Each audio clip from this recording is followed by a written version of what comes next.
Okay mga kaibigan, meron po tayong panonoorin. Makikibalita po tayo sa Pinas News Insider. Ito po ang title. Malaking good news ito, palasyo na tarantana. President Trump gumalaw na. Tindi ng balitang ito. Mga bansa nagsipirmahan sa OBP.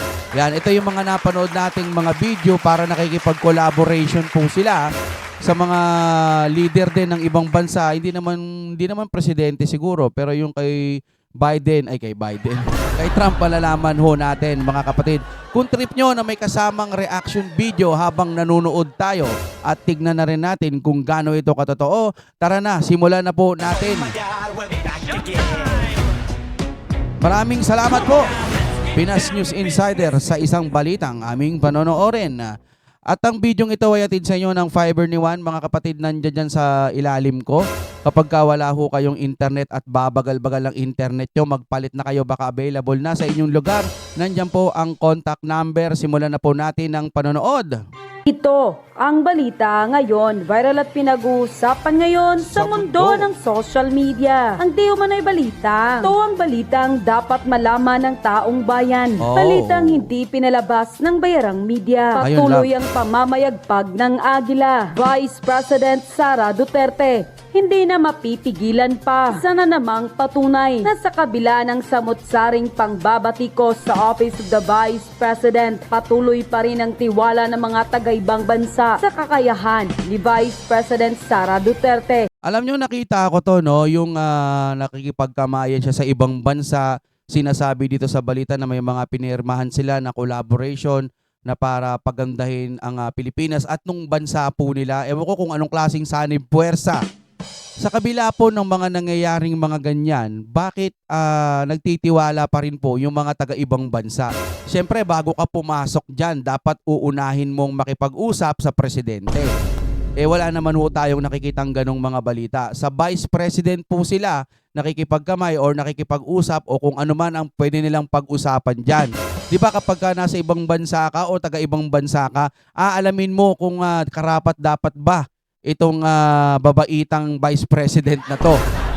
Karapat dapat kaya siguro pinupuntahan po nila. Di ba mga kapatid? Nakikipag-collaboration o kung ano pa man na gagawin nila para mapabuti ang bansa ng taga-kabila at ng ating Pilipinas. So bakit sa kabila ng paninira ng iba at may mga impeachment pa, patuloy pa rin po ang pagtitiwala ng ating mga taga-karatig lugar ba yan o mga taga-ibang bansa?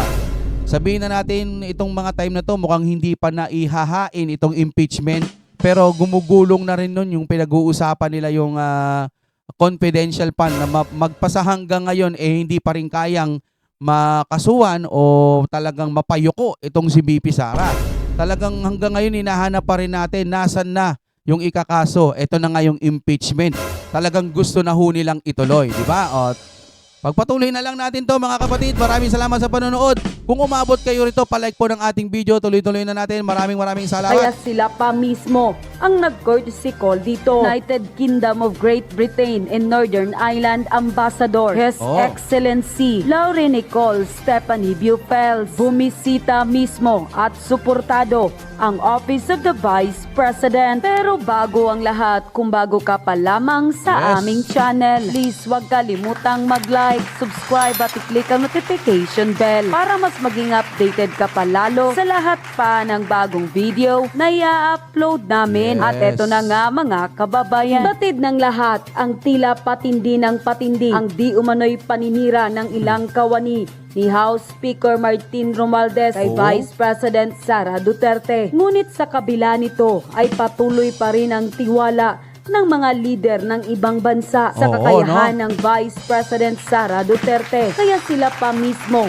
ang nag-courtesy call dito. Yun pa sa nilabas na balita, Office of the Vice President sa kanilang official Facebook account, courtesy call in Vice President Sara Duterte at United Kingdom of Great Britain and Northern Ireland Ambassador His Excellency Laurie Nicole Stephanie Bufels. Tinanggap ni Vice President Sara Duterte si His Wow. Excellency Lauren Nicole Stephanie Bufels, ang ambassador ng United Kingdom of Great Britain and Northern Ireland, sa isang courtesy call sa Office of the Vice President OVP Central Office sa Mandaluyong City. Sa kanilang pag-uusap, tinalakay ng Vice Presidente ang mga proyekto ng OVP, kabilang na ang mga layunin at kahalagahan ng mga ito para sa mamamayang Pilipino. Nagpalitan din sila ng pananaw tungkol sa Emergency Awareness, Health at Education Initiative. Unquote. Dito nga natin makikita mga kababayan kung gaano katiwa-tiwala ang ating Vice Presidente dahil sa kabila ng mga pangbabatikos sa kanya, pangbabato ng samot-saring issue ng ilang mga kawani ng gobyerno na tila wala namang sapat na basihan at katibayan, ay patuloy pa rin ang tiwala ng taong bayan at maging ang taga-ibang bansa ay patuloy sa pagtiwala at suporta sa kakayahan at galing ni Vice President Sara Duterte. At kahit natapyasan pa ng Kamara de Representante ang pondo ng pangalawang Pangulo, ay di ito patitinag at patuloy ang kanyang tanggapan sa pagtulong dahil alam ng pangalawang Pangulo na marami sa ating mga kababayan ang nangangailangan ng tulong ng Office of the Vice President, lalong-lalo na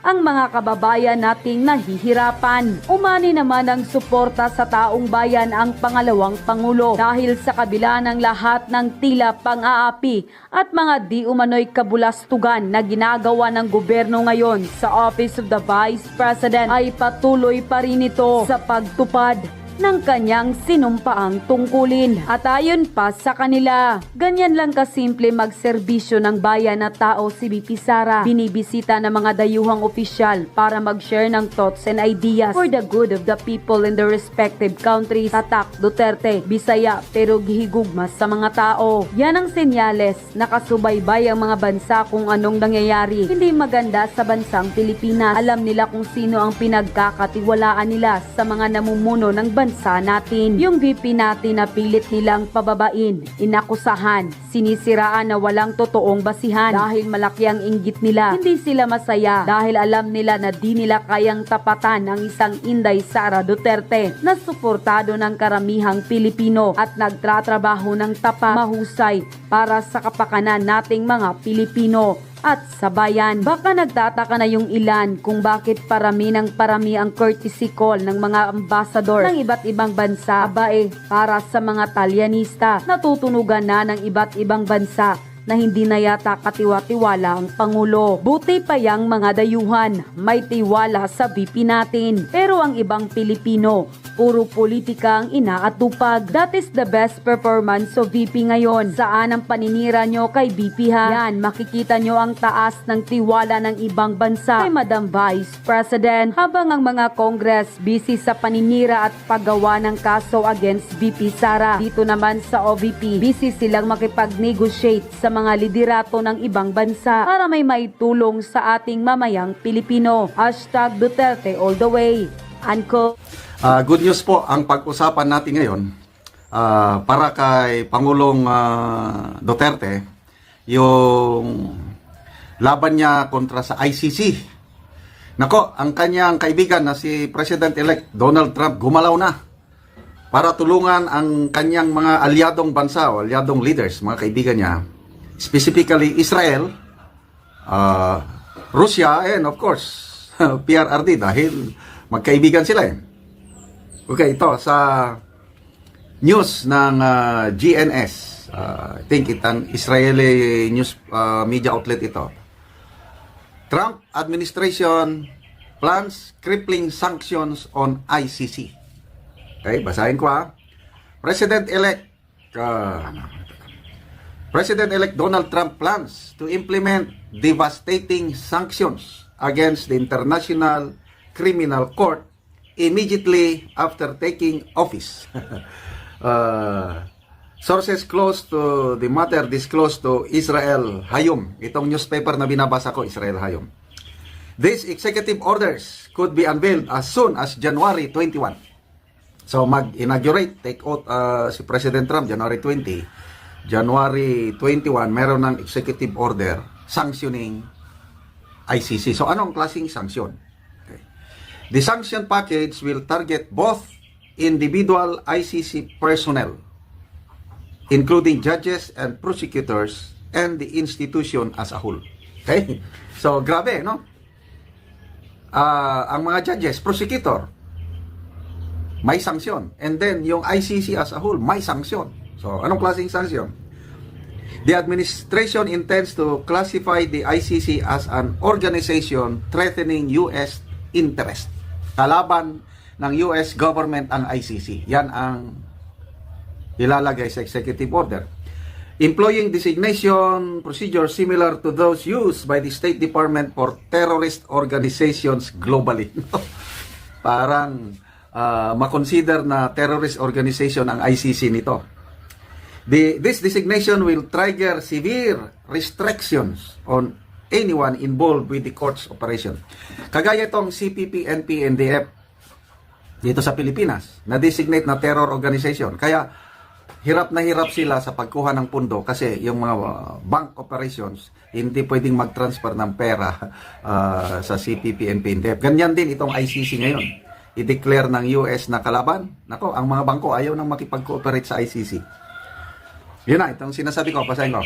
Financial institutions worldwide will be required to terminate relationship with ICC personnel or face US sanctions themselves. Walang magawa ang mga bangko. Very powerful ang Amerika. Pag hindi ka sumunod dito, wala ka. Mirroring actions taken against sanctioned Israeli citizens by the outgoing administration, ICC staff will find themselves unable to perform routine banking operations or use credit cards. Kasi sa itong Biden administration, nakikipag-cooperate sa ICC, na-isyuhan ng warrant of arrest si Prime Minister Benjamin Netanyahu at saka yung former Defense Minister, may warrant of arrest sila. So, pag upo ng Trump administration, itong sanctions na ito will force the ICC na i-withdraw or wala na, mabaliwala na yung warrant of arrest ng Israeli government leaders. The incoming administration's strategy extend beyond unilateral action at it plans to secure commitments from US allies to reject cooperation with arrest warrants targeting Israeli officials. So, talagang grabe ang pag-protect ni President Trump sa Israel. 'Di ba nung unang term niya nilipat niya ang capital ng Jerusalem ng Israel from Tel Aviv to Jerusalem. Ganun eh. Talagang all-out support si President Trump sa Israel. So, yung sinasabi ko kanina, itong sanctions na ito, these measures aim to create conditions allowing the court to independently withdraw its arrest warrants against Israeli Prime Minister Benjamin Netanyahu and former Defense Minister Yoav Gallant. Officials hope that during appeal proceedings, either Chief Prosecutor Karim Khan or judges will identify legal grounds to rescind these warrants. So, mababaliwala na. Grabe. So, ano ang epekto nito sa Pilipinas? Okay? Ito, mayroong magandang editorial na ginawa ni Optics Politics. Trump sanctions on ICC, a global game changer for the Philippines and the Duterte legacy. So, basahin ko lang itong analysis ni Optic Politics. The announcement that President-elect Donald Trump plans to impose devastating sanctions on ICC has sent shockwaves around the globe. For Filipinos, the move resonates on a deeply personal level as the ICC's actions have often been perceived as politically motivated, particularly on its investigations into former President Duterte's controversial war on drugs. Trump's bold stance against the ICC could fundamentally alter the international dynamic surrounding the Philippines and vindicate Duterte's supporters who see the court as biased institution. For years, many Filipinos have viewed the ICC not as an impartial judicial body, but as a tool wielded by powerful Western nations to undermine leaders who challenge the global status quo. The ICC's investigation into Duterte's anti-drug campaign, while lauded by some human rights groups, have been criticized domestically as an insult to Philippine sovereignty. Duterte himself famously withdrew the Philippines from the ICC in 2019, labeling it as a colonial relic. Yet, despite the withdrawal, the court has continued its inquiries, much to the ire of many Filipinos who see this as overreach and an attack on their country's independence. Okay, so, ito na ngayon. Pag-upo ni Trump, talagang may issue itong executive order na ito, hindi na makakagalaw ng normal ang ICC. Kasi, i-declare siya na kalaban ng US. So, ang mga bangko, mapipilitan i-cut off ang relationship or transaction with ICC. So, yung mga judges, prosecutors, mga staff, magbiyahe, gagastos, hindi na sila maka-withdraw ng pondo nila sa bangko. So, anong mangyari? Mahirapan talaga sila. So, itong aksyon ni President Trump na ito is para proteksyonan ang US and of course, yung mga kaibigan nilang bansa, specifically Israel. Kasi nga, may warrant of arrest ang Prime Minister. And siguro na rin yung Russia kasi tinuturing na magkaibigan si President Trump at President Putin. Oh, mababaliwala yung mga warrant of arrest ng mayon. So, si PRRD, kung incoming pa ang kanyang warrant of arrest, kasi hinihintay, yun ang pinagmamalaki ni ex-Senator Trillanes. In case nalalabas ang warrant of arrest, wala na rin. Hindi na makagalaw ang ICC with this US sanction. Kaya, pasalamat ang maraming Pilipino sa aksyon na ito ni Trump. Indirectly or directly, baka sinadya, ginawa ito ni Trump para tulungan ang kanyang mga kaibigan, PRRD, Netanyahu, Putin, and of course, yung American interest as a whole, para walang makialam na mga ICC sa, kasi nga kung minsan, bias din ang ICC. Kaya tama yung ginawa ni PRRD na mag-withdraw sa ICC noong 2019. Salamat po, incoming President US, President Donald Trump. Gusto kong i-share sa inyo ang resulta ng isang online survey. Presidential survey to. 66,000 respondents ang bumoto sa survey nito. Ginawa ni Kainaman EH Channel 21 hours ago. So wala pang isang oras, wala pang isang araw, ang dami nang bumoto. 66,000 votes. Okay, ito ang tanong. Kung sakaling kumandidato sila sa pagkapangulo sa 2028 presidential election, sino ang iboboto mo? So, VP Sara, Martin Romualdez, Amy Marcos, Raffy Tulfo.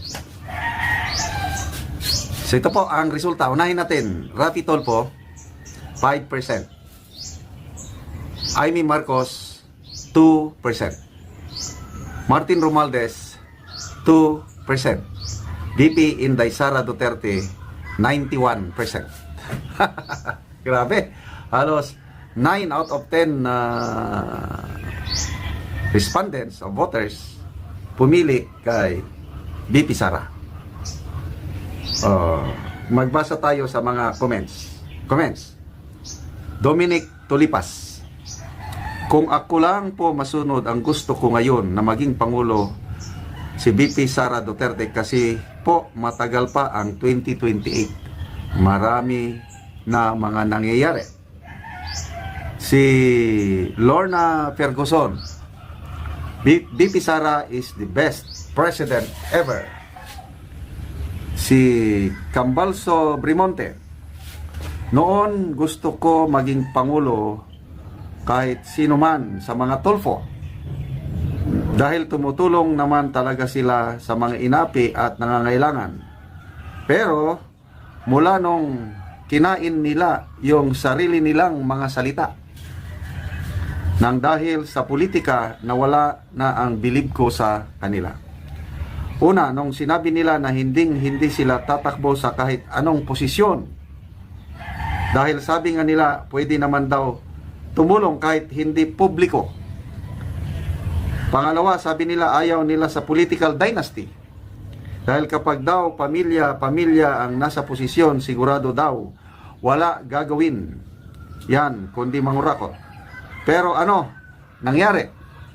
Si Rapi Tulfo, senador, anak niya congressman ng Quezon City, asawa niya party list congress woman, at ngayon pati mga kapatid niya na sina Ben Erwin tatakbo senador, ate nila na si Wanda tatakbo party list congresswomen. Pati mga pamangkin niya at staff sa programa ni Rapi Tulfo tatakbo din under party list. Kaya kahit kailan di ko iboboto ang mga yan. Isa lang dahilan, wala silang isang salita. Okay. Ang pinakamalakas na kalaban talaga ni BP Sara is ito, si Senator Rapi Tulfo. Kaming mag-asawa, noong una, nanonood kami sa Rapi Tulfo in action. Lalo na ang aking misis, talagang nag-o-overtime siya. Kahit this oras na ng gabi, nanonood pa rin sa Rapi Tulfo in action. Kaya lang, nung nagsimula nung yung sa airport, yung nawawala daw na luggage, tapos binuking ni Maharlika na parang drama lang pala. Nako, doon ako nagsimula na magduda kay Senator Rapi Tulfo. Anyway, basta ang maglalaban sa 2028, Tulfo versus BP Sara. Jonathan Torda, sabi niya, I voted for BP Sara Duterte for President. Auring, we love and always support BP Sara Duterte. Siciliano Probido, wala nang iba, BP Sara ang iboboto ko. So, ang mga nag-comments dito, poros mga supporters ni BP Sara, pero mo, 66,000 votes, wala pang isang araw, 91% kay BP Sara, 5% lang kay Rapi Tulfo, 2% lang kay Speaker Romualdez, Amy Marcos 2%. Malala ko yung pinaka-latest na survey, I think November ata lumabas yun, or October last year, WR numero. Tay, sina BP Sara at Senator Rapi Tulfo at 24% each. Ang pinakakulelat si Speaker Martin Romualdez at 1%. So, sa isang patas na eleksyon, hindi talaga magpre-presidente si Speaker Martin Romualdez kahit anong gawin pa niya. Okay? Uubusin man niya pondo, akap, ayuda. Wala, hindi umi-epekto yung kanyang ayuda. Wais na ang mga Pilipino ngayon, tatanggapin yung ayuda, tapos iboboto ang gusto nila. Kasi ang tao, pera pera namin yan. Bakit hindi namin tanggapin? Kaya lang kung tingin nila mabibili ang boto, palagay ko hindi na. Nag-iisip na ang Pilipino ngayon. Okay? So, wa effect ang mga ayuda ng mga kongresista.